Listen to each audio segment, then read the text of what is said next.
when mom's not around. This becomes extremely layered. So know that one ACE doesn't necessarily guarantee another, but they do impact one another. So we really, really have to think about how things that may seem small to us or may seem like adult situations that we don't have to explain to children. We really have to think about how these things may impact a child in the present, but will also impact them over the long run.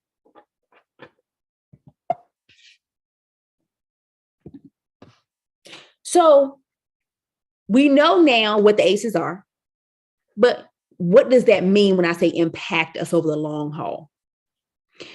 There are literally physical changes that take place in the mind and in the brain development of a child who experiences trauma and chronic stress. One of those things is delays or disruptions in brain development. I know many of us have had experience where we see a child that's engaging in a behavior that is chronic, and we see a child that's engaging in a behavior that's detrimental to themselves or another, and we say to them, why don't you just stop?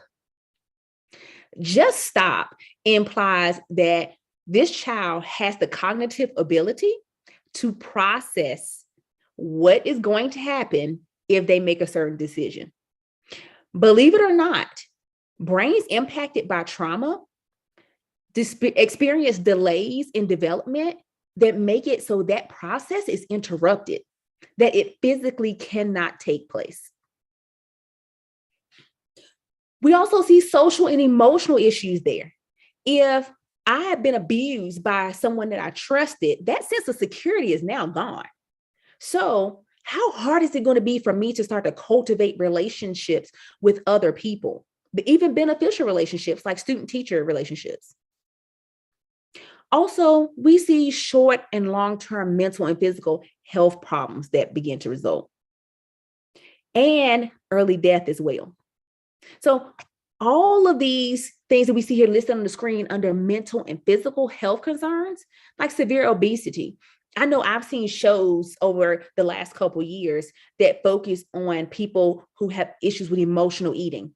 And when they tell the stories about why they're emotional eating, it all tied back to some traumatic event that took place in their lives that went unaddressed, that they were never given the actual skills to help them work through that experience. So when we talk about ACEs, ACEs are not just these isolated incidents that take place, but it's also the impact, the long-term effects of what happens as a result of a child having these experiences. So we talked about what ACEs are, but let's talk about what they're not. Just because a child has an ACE, it does not necessarily mean that they're tied to a specific demographic. So we want to completely debunk that. Children who have economic disparities are not more likely to experience ACEs than children who come from wealthier backgrounds. We saw that in the ACE study sample. All of the individuals who were a part of that study were from a very privileged background, and still the ACEs were pervasive. So we have to be mindful of that when we're thinking about who has been impacted by an ACE. Also, we need to be mindful that ACEs don't necessarily predict life outcomes. For example, my ACE score is a 9 out of 10. And a lot of the things that I've seen colleagues struggle with and some of my students struggle with, I personally haven't had those struggles. However, there are other struggles that I have had that I know people who I would feel experience ACEs that were way more tragic than my own, and they seem to be fine. So we can't necessarily predict what we're going to see as a result of a student or a child who's experiencing ACE. One thing we have to remember as well is that the statistical trends associated with ACEs and trauma and toxic stress, that the data is there. And we know that these are indicators of public health issues and larger systematic problems, but they can't necessarily predict a life outcome for an individual. Again, I am a 9, and I've had friends who have struggled profusely and they have ACE scores of 1 and 2. So we don't know exactly how an ACE is going to impact an individual. Our best line of defense is helping individuals develop skills to combat the impact of those ACEs. So we were talking about ACEs and trauma, but what is trauma? Let's put a definition to that term. Oftentimes when I ask what trauma is, individuals will say to me, oh, it's an event. Trauma is not an event.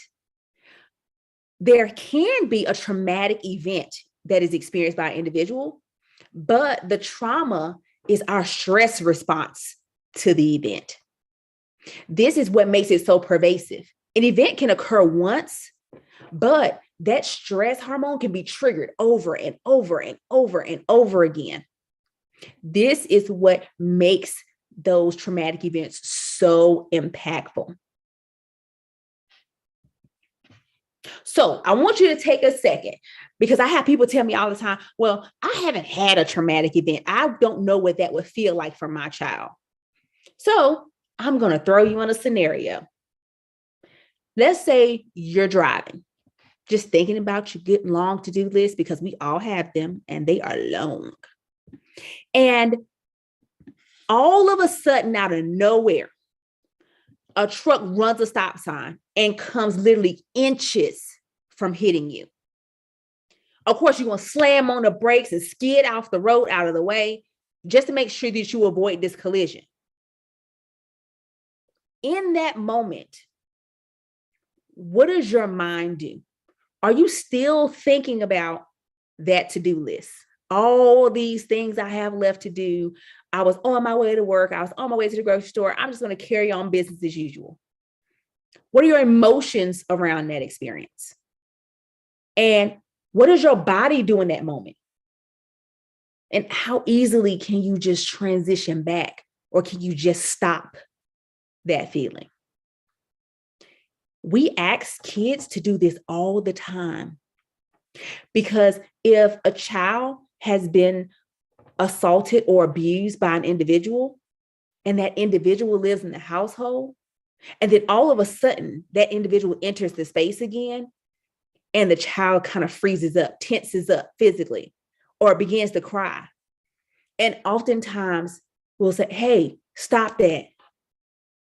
Go on about your business. Do what you were supposed to be doing. I've given you a direction.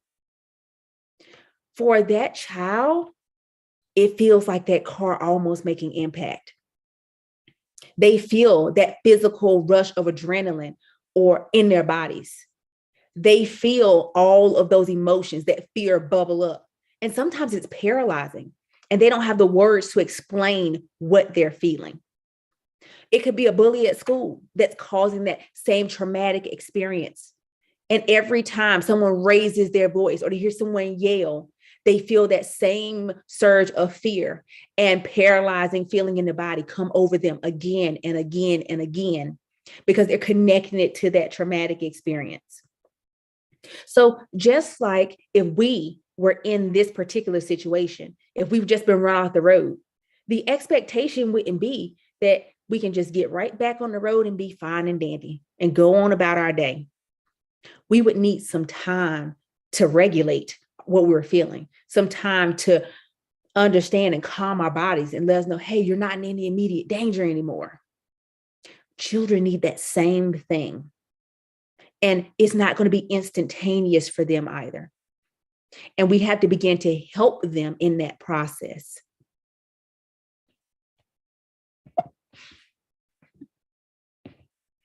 So when we're talking about what is being experienced in the body, this is what we call is your stress response system.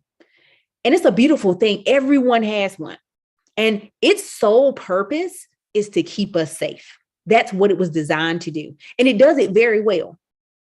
So when we feel any kind of threat, our brain tells our bodies to respond in one of three ways.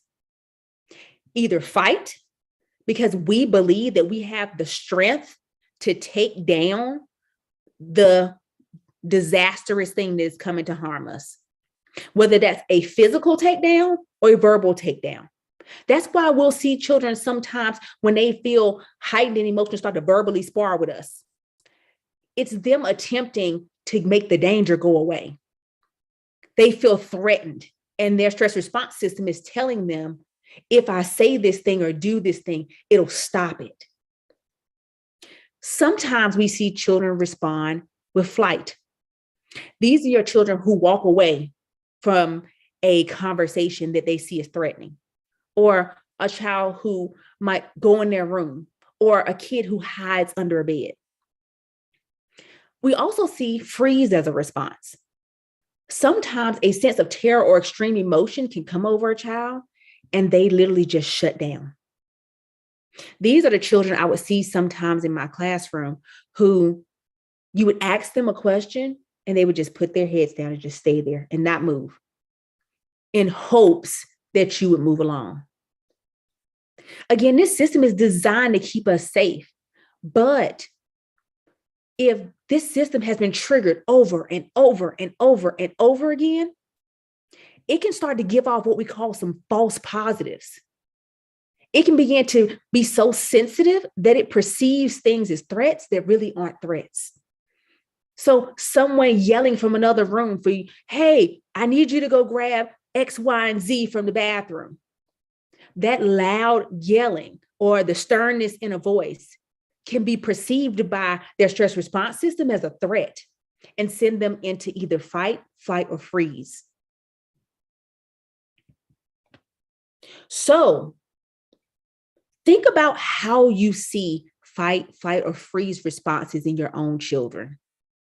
What are some things or some responses you see from them when they begin to engage in those behaviors? I've seen children hide underneath beds.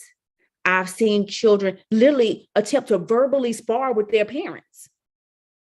I've seen siblings go head to head, physically fighting. I've even seen children's parents say, I know you hear me talking to you. I know you hear me talking to you. And the child is just standing there, eyes closed, not moving, hoping that if they continue to do so, then the threat will go away. Take some time to really, really think about not only what the child is doing, but why might they be doing that? At what point in time did they learn that this response guaranteed them safety from the threat? Because this is a learned behavior. Think about how long it's been happening and communicate with your child. Hey, can you tell me why you do this? And reminding them that you're trying to learn how to best support them and help them to feel safe. One of the ways that we explain this idea of the stress response system and when parents should intervene to support their children is through this analogy called the wise owl and the barking dog. So I'm going to play just a short clip of this video about the wise owl and the barking dog. And this is also a great way to explain it to your children as well. So I want to talk for a minute about how to teach the brain. And I'm going to jump a little bit. Because you've had to be really strong to be a survivor, a thriver. So what happens is that the brain gets what I call emotionally hijacked. This downstairs brain comes up on top of this brain, it takes over, okay? So the downstairs brain's in control. And so you fight, you run, you freeze. The only things that work when you're down here are things that calm you down. So they call them self-regulation skills. And that happens from connection. Somebody talking to you, helping you breathe, helping you feel your body calm down. Once that happens, then the upstairs brain can come back, and then you can solve problems. So that's how I try to explain to teenagers the downstairs brain and the upstairs brain, and what happens to them when they experience a threat. With young children, what I've found is they like animals. When I say young, probably 3 to 8 years old. Sometimes teenagers like it too. And so what we call this is the downstairs brain, that threat center again, is what I call the barking dog. If you think about when any noise or threat makes, usually a dog will bark. So this is the barking dog, okay? A problem solver is often called the wise owl. So upstairs is the wise owl, downstairs is the barking dog, okay? When the dog barks, the owl flies away. And so when the dog's barking, the only things they can do are maybe practice blowing bubbles, maybe practice breathing deeply, things that help the dog start calming down. And that's where you build their self-care strategies. They practice lots of different things to help the dog stop barking. The first skill being recognizing when their dog barks. Once they learn how to calm the barking dog, then the owl flies back, and then they can come up with solutions. And again, they're trying to get this muscle stronger. The problem for most people who are intervening, if you're talking to a family, most parents are going to naturally start with redirection and consequences for negative behavior. That's the first place they go. They're shaking fingers and telling somebody, stop that, you need to do this.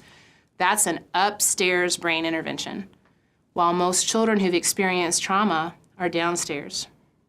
So the term Siegel uses is you connect, then you redirect. The only thing that will calm a barking dog or the downstairs brain is helping that child calm down. And only then, once you teach the child to calm down, can you engage the part of the brain that solves problems and actually come up with solutions for better behavior choices. And that's why it's important to respond to the need, respond to the safety needs that get kicked up by threat, and not just react to the behavior that happens. So I love the analogy of the wise owl and the barking dog. Sometimes it's hard to help our children understand these serious science terms around the brain, the hippocampus. Most kids, who, especially small children, are like, what is that? But when we talk about that wise owl and that barking dog, kids can connect with that. And I think it's a very important analogy for parents as well.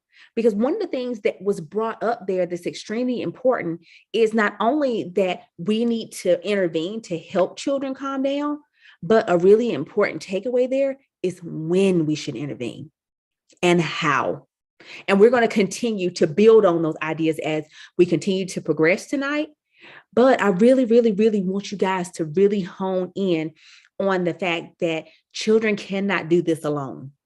They need us to help them develop those self-regulation skills. But it is a process. So we have to help them learn to acknowledge when their barking dog is about to bark, help them calm down once it starts barking, and then begin to provide that redirection and support once they are calm. So I want to talk for. So how do we actually help calm the barking dog for ourselves and for our children? Because I don't know about you all, but when my daughter or one of my students starts to have that dog barking, I am not in the happiest place myself, because usually the behaviors that we see as a result of the trauma, that visible piece, can sometimes be triggering to us as parents. So how do we begin to deal with our own barking dog? Because we have to put on our mask first, then we can begin to help someone else. So what does that look like? And it takes a few different forms. One of those forms is connection. So our tone of voice, sometimes if we don't pay attention to it, can often continue to heighten a child who is triggered. So we need to find a way to speak calmly in order to help reinforce that idea that the child is in a safe space, that there's no threat. Also, our body posture. Our body language says a lot to children. So how can we position ourselves in a way that we are conveying safety and non-threat to the child? Also, our facial expressions. If you are like me, my face tells on me. I carry all my emotions in my face. So I have to be extremely mindful that even when I am addressing a difficult situation with a child, whether it be my own or a child that has been charged in my care, to be very mindful of what messages, what nonverbal signals my facial expression is sending to this child who I'm trying to help regulate their emotions. And then reminding the child, I hear you. Because oftentimes that fight response has a direct connection to feeling unheard. So letting the child know, I hear you, I'm listening. Also, when you're talking about how to calm yourself or someone else so that you can be of support, deep breathing is amazing. I cannot tell you how many times I've had to reset my breath before addressing a situation, and it is so helpful. The naming of colors and sounds you see around you is a way of channeling negative energy into another space. So if I'm literally looking around the room, trying to count colors or listening to sounds around me, then my attention is off of the frustration that I'm feeling onto something else that is non-threatening. Also suggest things like heavy work. So pushing against walls or squeezing stress balls. It's a good way to help us transfer that energy into a more positive space. And those are things that we can do quickly to help ourselves to calm our own barking dog so that our own wise owl flies back so that we can help support children. Now, I know we've talked about all of this very heavy stuff, but believe it or not, there's some good news. The beautiful thing about the brain is that it's a muscle. And just like I can go to the gym and just build and build and build my muscles and change them, you can change your whole physique by lifting. So when you really think about the brain's a muscle too. And kids' brains are changing every day. So we can literally help them begin a mindset shift into a space of regulation. And it will begin with co-regulation because they will need our support in developing these skills. And then they will shift into a space of self-regulation. But the beautiful thing is that we can help stimulate that process and help them to rewire that stress response system. So maybe it's not so sensitive and it doesn't receive so many false alarms. But the only way we're going to make that work is by focusing on ourselves first. Because you cannot help anyone as a parent co-regulate if you are not in a great space yourself. I'm sure that you've heard the expression a million times that you cannot pour from an empty cup. And it is so, so, so true when we're talking about co-regulation. You cannot give what you don't have. So part of this process is going to require us as parents to make sure that we are checking in with ourselves, having that mindfulness moment, remembering that when a child is experiencing a peak traumatic response, that's not the time to intervene. So continue to strengthen our own resiliency muscles so that we can be of support. And here are some strategies that I suggest that are absolute great ways to do that. And I won't read them all to you, but there are a few that I love that work extremely well for me. I would suggest trying any of these because they're all research-based and they all work well. One of my absolute favorites is the voice recorded brain dump. When I get extremely triggered by a situation or get extremely frustrated, my phone is already at no point ever more than a few inches away from me. So I'll literally turn on my voice recorder and I will say all the things, everything I want to say, every good word, every bad word, every thought, to get it out of my space and transfer that energy somewhere. I still got to say everything I felt like I needed to say. I still got to say it in the way I wanted to say it. But how many times could we damage relationships by speaking out of emotion? Or how many times have we said things to our children that damage them emotionally? But if we also don't want to keep that stuff bottled up because we have to take care of self. So taking those thoughts, those words, that emotion and transferring it to another space can work wonders. Initially, I would just eventually delete them once I had gotten past that point. Now, I actually go back and listen to some of them. And It's helpful in two ways for me. One, I think about the fact that I didn't emotionally damage or traumatically impact my 7-year-old by saying these things to her. Because oftentimes those things are nasty, whether they're nasty in the way I delivered them or things I said, they're not kind. So I was able to take care of myself first by getting it out, but I was also able to take care of my child by making sure that these things weren't detrimental to her.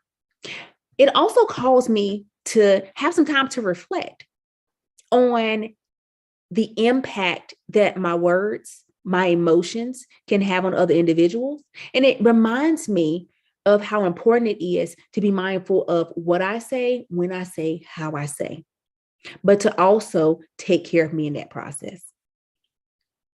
So even if I know some people just don't want to talk to a friend because they don't want to be perceived as the parent who can't parent. First, never, ever feel that way because it's all trial and error for us all. None of these beautiful babies came with manuals. So we have to keep trying strategies until we find what works. I initially started out with drawing and writing for my daughter as a way to calm her. And as much as she loved to write and draw, when she is emotionally heightened, that does not work for her. But what does work for her is a combination of two of these things, taking a walk and deep breathing. And so we've adopted a process in our home called the deep breath walk. So when I say something to my daughter and she comes back verbally abusive or using a tone that is not appropriate when talking to her parents, I would say something like, hey, I think you might want to take a deep breath walk. And she will go take a walk by herself in the house somewhere, take some deep breaths. And when she's ready, she'll come back and say, okay, mom, I'm ready to talk now. Because we've given her space to be able to do that. And we also talk about how just because that is something that we allow her to do, it doesn't take away responsibility for the choice that was made. It just meant that her dog was barking and we needed to help her calm that barking dog. And then once her wise owl flies back, we can then begin to have that conversation with a phrase we often use in our household, which is, it's okay to be mad, but it's not okay to be mean. And we talk about meanness and how it impacts other people and appropriate ways to express our anger.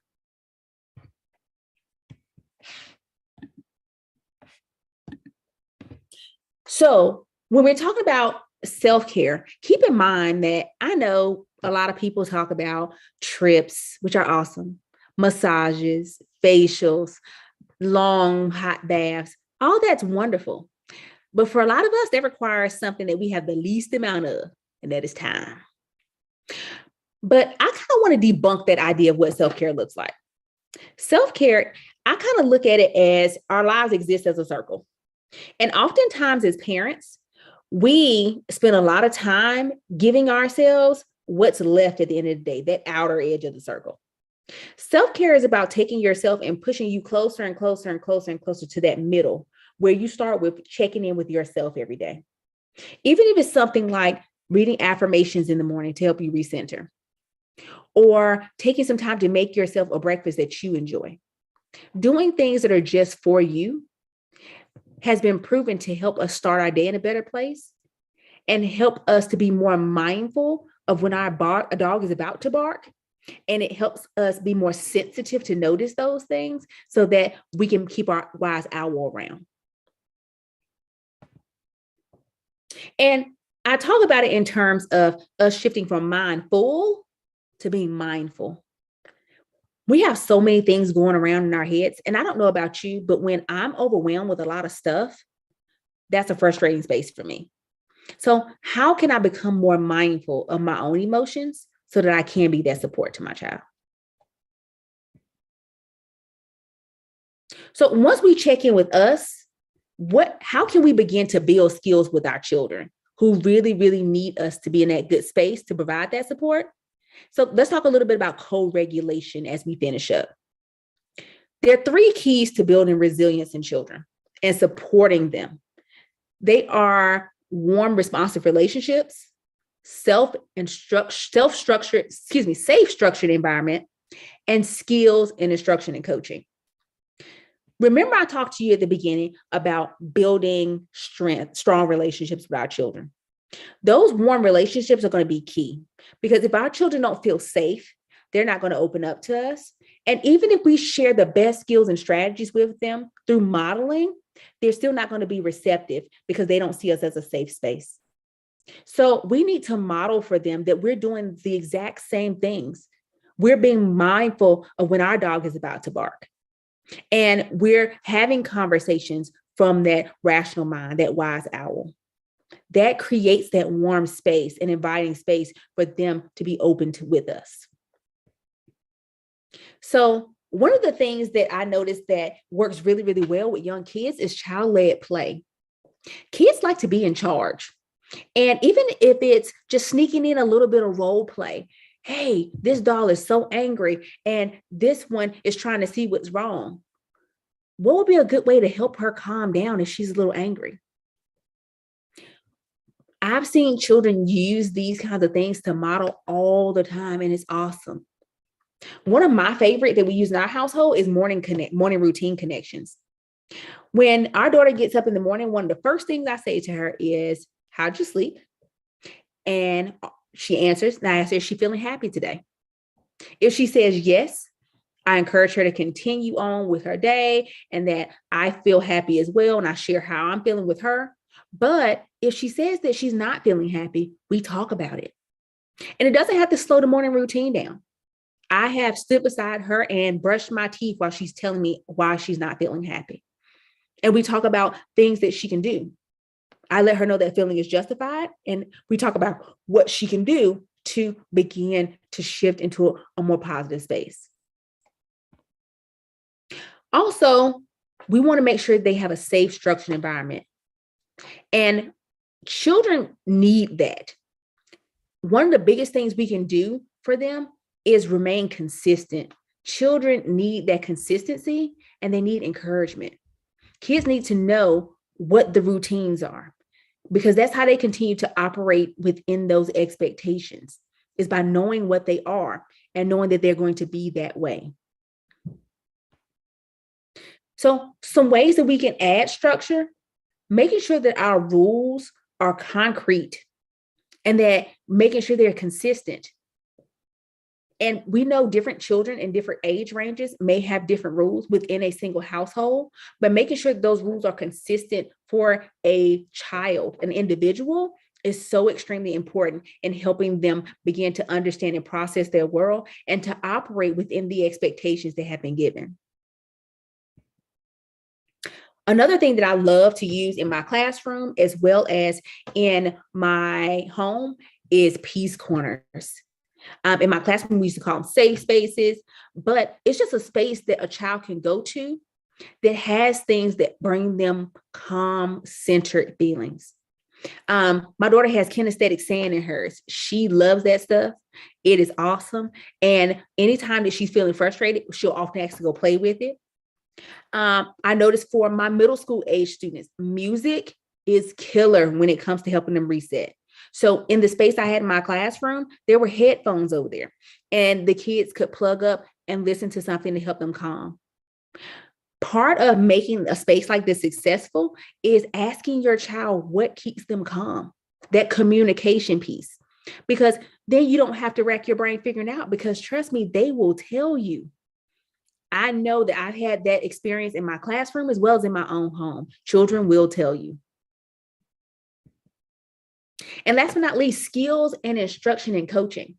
We cannot expect kids who've been impacted by trauma to do this by themselves.